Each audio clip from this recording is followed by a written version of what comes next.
మనము ఇక్కడ వచ్చేసి ఇందేశం దగ్గరకు వచ్చినాము. ఇందేశం ప్లేస్ లో 14వ వార్డు రాచమల్ల రవికుమార్ గౌడ్ గారు నిలబడ్డారు. సో వాళ్ళ నమస్కారం రవికుమార్ గారు. నమస్కారం అండి. సో తన నిలబడినారు కాబట్టి తను ప్రజలకు ఏం చెప్తారో చెప్పండి. మీరు జనాలకి మీ గ్రామస్తులకు మీరు ఏం చెప్పదలుచుకున్నారు? మీరు అసలుకి మీ ఇది చూస్తా అంటే చాలా ఎగ్జైటింగ్ గా ఉంది. ఎందుకంటే ఇంత మంది నేను ఇంత చూసాను, ఈ ఊర్లో వచ్చాను, ఇంత మందిలోను మీ పార్టీకి ఇంత మంది జనాలని ఆకర్షించింది అంతే, లేదు. అంటే గెలవక ముందే గెలిచిన ఇది కనిపిస్తుంది ఇక్కడ. అంటే అట్మాస్ఫియర్ అట్లుంది, ఇంత మంది జనము, హెల్పింగ్ నేచర్ అంతే, ఇంకేం లేదు.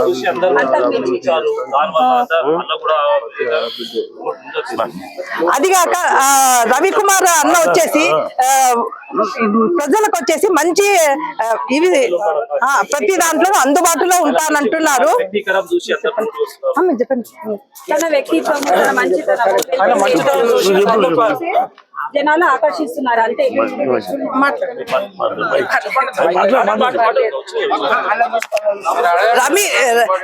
రవికుమార్ అన్న గురించి ఒకరు కాదు అందరూ మేం చెప్తాం అంటున్నారు. నేనే కన్ఫ్యూజన్ అయిపోతున్నా ఏం చెప్పాలా అన్నది. నన్ను మాట్లాడటం అందరూ వాళ్ళే చెప్పేస్తున్నట్టు ఏమి అంటే ఆయన ప్రజలలో అంతగా చొచ్చుకొని పోయినారు.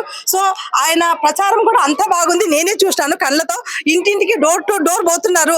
ప్రతి ఒక్కరి సమస్యలను కనుక్కుంటున్నారు. సమస్యలు కానీ వాళ్ళ సమస్యలు ఏందో అన్ని రాసుకున్నారు. మొత్తం ఒక లిస్ట్ లో తను ఏమేం చేయాలో తన మైండ్ లో ఉంది, అవి చేసి చూపిస్తాను అంటున్నారు. సో ఆయన వాగ్దానాలు కూడా చాలా బాగున్నాయి. ఆయన నోటితో ఇందాము, దాని తర్వాత నేను చెప్తాను. చెప్పండి రవికుమార్ గారు, కౌన్సిలర్ గారు. అవునా సరే.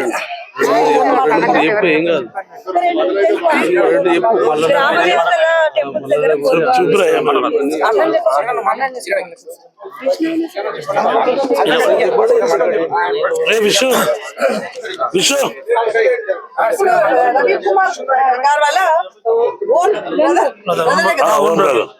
బ్రదర్ మాట్లాడుతున్నారు అనమాట. రవికుమార్ గారు మాట్లాడుతుంది కానీ కాబోయే కౌన్సిలర్ గారు మాట్లాడుతుంది కానీ అందువల్ల మాట్లాడలేకపోతున్నారు. సారీ సారీ చెప్తున్నారు. సో వాళ్ళ బ్రదర్ మాట్లాడుతున్నారు. అయినండి. ఫస్ట్ మల్లెల గుడి టెంపుల్ డెవలప్మెంట్ చేశారు. మళ్ళీ ప్రతి ఆడపేట పెళ్లి అవుతుంది కదా, 26,000 వాళ్ళకి ఇస్తారు ఇంటికి. మళ్ళీ పట్టు చీర కూడా ఇస్తారు, మేము ఇస్తారు. మళ్ళీ సీసీ కెమెరాలు అవన్నీ ఊర్లో మొత్తము ఏర్పాటు చేస్తారు. ఇంకా మంచినీటి సౌకర్యం మొత్తం ఊరు మొత్తం కల్పిస్తాడు. ఇంకా ప్రతి ఒక్కటి సమస్యలు తెలుసుకుని ఏమన్నా ఆయన చేస్తాడు. ఎమ్మడు నేను కూడా చెప్పిస్తాను. అన్నకి ఎమ్మడుండి నేను చూసుకుంటాను. వృద్ధులకు పెన్షన్ కూడా ఇస్తాడు. వృద్ధులకి పెన్షన్ కూడా.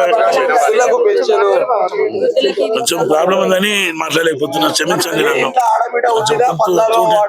చూడండి ఫిక్షన్ ఫస్ట్ మల్లన్న గురి జాగా మాదే, అది తాత ఇచ్చాడు, దేవునికి ఇచ్చాడు. అప్పట్లో మా తాతలు ఇచ్చారు ఎక్కడ భూమి. అది గుడికి ఇచ్చాం మేము. ఆ గుడికి డెవలప్మెంట్ చేపిస్తాము, బోర్ వేపిస్తా. 11వ తారీఖు గెలుస్తాను. 11వ తారీఖు ఎలక్షన్ అవుతుంది. 13th రోజు రిజల్ట్స్ వస్తుంది. 14th రోజు ఫస్ట్ పని బోర్ వేస్తాను. అది ఏమైనా ఉండని ఫస్ట్ రోజు బోర్ వేస్తాను. అంటే నీటి సమస్య భగీరథ లేదు, తీసుకురావాలి. ఆనాడు భగీరథ తీసుకొచ్చి ఇలా నేను తేవాలని కోరుకుంటున్నాను.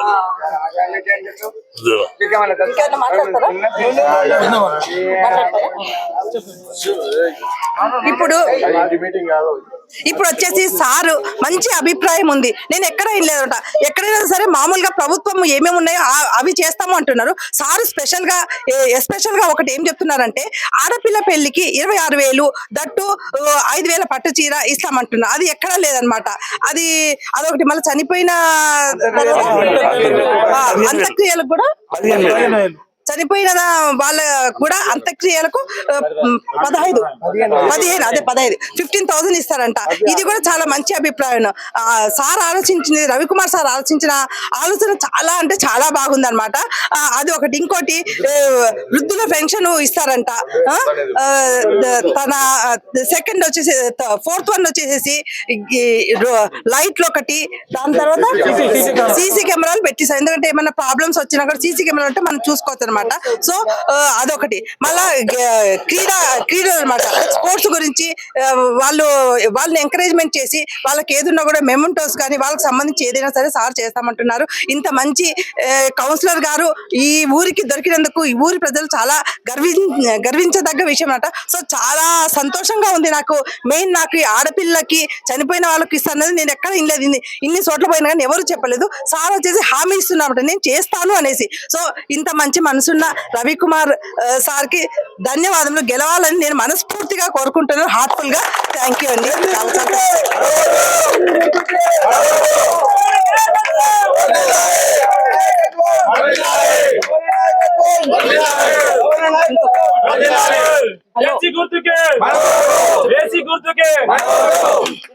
ఇంకొకటి వచ్చేసి మెయిన్ అందరూ పార్టీ మద్దతు ఉంటేనే చేయడం కష్టం. సార్ వచ్చేసి ఇండిపెండెంట్ గా నిలబడి ఏసీ గుర్తు అనమాట, గుర్తు కూడా ఏసీ గుర్తు పెట్టుకున్నారు.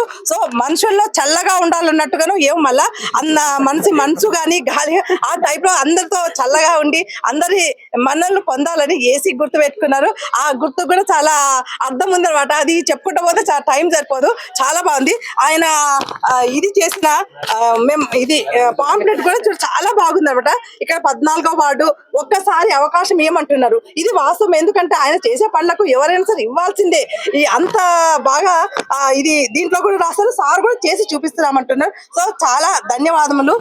చాలా మా ఛానల్ నుంచి మాకు ఈ మీ అమూల్యమైన టైం ఇచ్చినందుకు మీకు మా ఛానల్ తరఫున చాలా థ్యాంక్స్. అందరికి కూడా చాలా థ్యాంక్స్. ఇంతమంది ఉన్నందుకు చాలా నేను కూడా గర్విస్తున్నాను అనమాట. చూస్తున్నారు కదండి, ఇక్కడ జాతర లాగా ఉందన్నమాట. గెలవక ముందే ఇట్లా ఉంది, ఇంకా గెలిచిన తర్వాత ఇంకెట్లా ఉంటుందో నాకు అర్థం కావట్లేదు. చాలా బాగా అనిపిస్తుంది. ఇప్పుడు ఇక్కడ ఉన్న అభిమానులు ఆయన పార్టీ అభ్యర్థులు మాట్లాడతారు. సార్ మీ పేరేంటి? నా పేరు అమ్జద్ మేడం. ఏం పేరు? అమ్జద్ నా పేరు. మీరు సార్ కి అంటే కార్యకర్తరా? నేను ఒక కార్యకర్తగా అన్ని వ్యక్తిగతంగా చూసి నేను ముంగట్టుకు వచ్చాము. అందరూ ఇక్కడ వచ్చిన రావడానికి కారణం అదే. అందరూ ఆయన చేసే అభివృద్ధి పనులు కూడా వచ్చి ముంగట రావాలని ఆశిస్తూ అందరు ముంగట వచ్చారు. ఆయన కూడా అని ఇప్పుడు ఎలక్షన్ అని కాదు, గత రోజుల్లో కూడా చాలా మందికి ఏ విధంగా సాయం చేస్తూనే ఉంటాడు అన్న. ఎలక్షన్ అని సమస్య లేకుండా నార్మల్ టైంలో కూడా చాలా మంది ఉన్నారు. చాలా మంది చెప్పుకోలేని వాళ్ళు కూడా ఉంటారు. వాళ్ళకు ఏదో విధంగా చేస్తూనే ఉంటాడు అన్న. అభివృద్ధి పనులని రాబోయే రోజుల్లో చేస్తాడు. ఇట్టయినా ఇంత ముందు కూడా చేస్తే ఆయన మంచి పనుల గురించి రావడానికి ముఖ్య కారణం వీళ్ళంతా అదే. వాళ్ళ అన్న మంచి గుణం, ఆయన గురించి ఇదంతా రావాల్సిన జరిగింది. ఇంకో రాబోయే రోజుల్లో కూడా వీళ్ళ ఉన్న సమస్యలు తీసుకొని అన్న ఎప్పటికీ 24 గంటలు అందుబాటులో ఉంటాడు. ఆ విధంగా వీళ్ళంతా ఊరోళ్ళు బయటికి సొంత ఊరోళ్ళు వచ్చి అన్నకి ఎంబడిగా ఉంటూ కష్టపడుతున్నారు. దానికి ముంగడ వస్తున్నారు అన్నగారు కూడా. ఇప్పుడు వీళ్ళంతా ఏమంటారంటే రవణను చూడంగానే బోలా శంకర్ లాగా ఉన్నాడు. ప్రతి ఒక్కటి అడగక ముందే వరాలు ఇచ్చేటట్టుగా ఉన్నాడు. మనిషిని చూస్తేనే అనిపిస్తుంది. సో ఆయన మొత్తం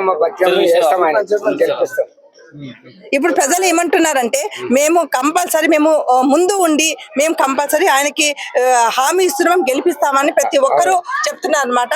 గెలుస్తారు కూడా. అమ్మ మీరు ఎవరికి ఓటేస్తారు? ఏసీ ఎందుకు గురించి? మరి కొన్ని పనులు చేస్తాడు కదా, అంటే కొన్ని పనులు చేస్తారనే చేస్తున్నావు కానీ మనస్ఫూర్తి నీకు వేయాలనిపిస్తుంది కదా. అవును మరి ఆ మాట చెప్పాలా? అదే చెప్తున్నా. అయితే నువ్వు వేస్తావు అనమాట కంపల్సరీ. నువ్వు వేయించి మీ ఇంటి వాళ్ళందరితో కూడా వేయించాలా? ఓకే. నువ్వమ్మా? మనసు పూర్తిగా ఓటేస్తున్నా నేను. రవణకేస్తావు? గెలవాలా? ఓకే. నువ్వు? చేస్తామమ్మా. మేము కూడా మా ఊరు మనిషి కాబట్టి, ప్రజల మనిషి కాబట్టి, మా గల్లికుండు కాబట్టి, మంచి పనులు చేస్తాడు కాబట్టి వేస్తాం. చూస్తున్నారు కదండి, రవణ గురించి ప్రతి ఒక్కరూ చాలా మంచిగా చెప్తున్నారు. రావాలా అన్నట్టుగా వస్తే వాళ్ళ ప్రాబ్లమ్స్ అన్ని సాల్వ్ అవుతాయి. వాళ్ళు రవణ కూడా ఎట్లనంటే ఏ టైంలో అయినా సరే, అర్ధరాత్రి అయినా సరే మా ఇంటికి వచ్చి తలుపు కొట్టగిన నేను ముందుండి నేను నా సమస్యగా నేను చేస్తాను అని అంటున్నారు. అంతేనా రవణ గారు? ఆ మాట అంటున్నారు. అందరికి ప్రజలకు కూడా హామీ ఇస్తున్నారు. సో మీరందరూ దయచేసి మీరు వేయండి, కంపల్సరీ వేసి గెలిపియండి. మీ బాధలు మీ సమస్యలు అర్థం చేసుకుంటారు కాబట్టి అర్థం చేసుకుంటే వాళ్ళని గెలిపిస్తే బాగుంటది. సో అందరు కలిసి మనం దేనికి గెలిపించుకున్నాం అందరూ.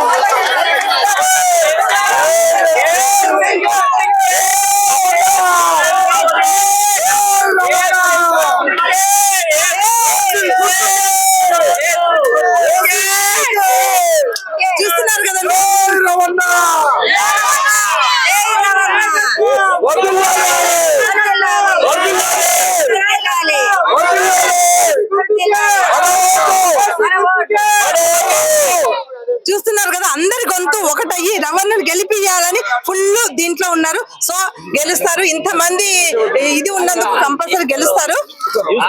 Okay, thank you thank you thank you thank you.